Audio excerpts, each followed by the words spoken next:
छूटेंगे, Chaitar छूटेंगे, jail के ताले टूटेंगे, चैतर छूटेंगे। चैतर भाई तुम आगे बढ़ो, हम तुम्हारे साथ है, चैतर भाई तुम आगे बढ़ो। हम तुम्हारे साथ है।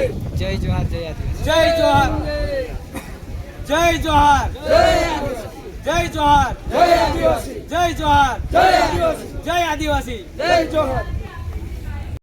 આજે એક જ દિવસે બે ફેસલા આવ્યા।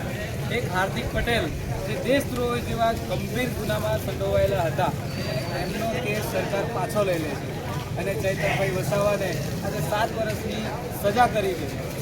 આપણે જોઈએ તથ્ય પટેલ વડોદરાની અંદર કેટલા માસૂમ બાળકોને કે માસૂમ લોકોને કચડી નાખ્યા, એમને પણ સજા નથી થઈ।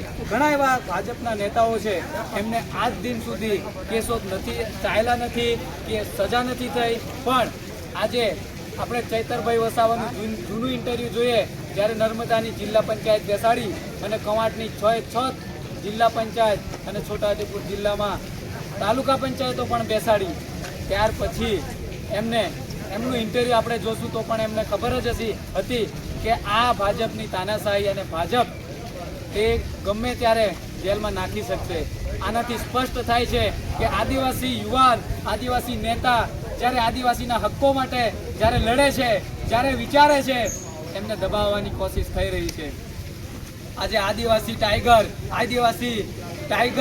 જ્યારે સમાજ માટે આજે જે કંઈ આદિવાસી યુવાનો જે બોલતા થયા છે, એ ફક્ત ને ફક્ત ચૈતર વસાવાના લીધે જ આજે અવાજ ઉઠાવતા થયા છે। પણ આજે આદિવાસી સમાજના આદિવાસી યુવાનનો અવાજ દબાવવાની કોશિશ કરી છે, આદિવાસી નેતાનો અવાજ દબાવવાની કોશિશ કરેલી છે, પણ આદિવાસી સમાજ આ બધું જોઈ રહ્યો છે અને હવે આદિવાસી સમાજ સંસ્કારી અને શિક્ષિત બન્યો છે। ત્યારે આવનારા સમયની અંદર આ સાખી લે એમ નથી, એટલે આવનારા સમયની અંદર સમસ્ત આદિવાસી સમાજ આ વિચારી રહ્યો છે અને આને જોઈ લે છે અને એમનો જવાબ ચોક્કસથી આપશે। જય જોહાર, જય આદિવાસી।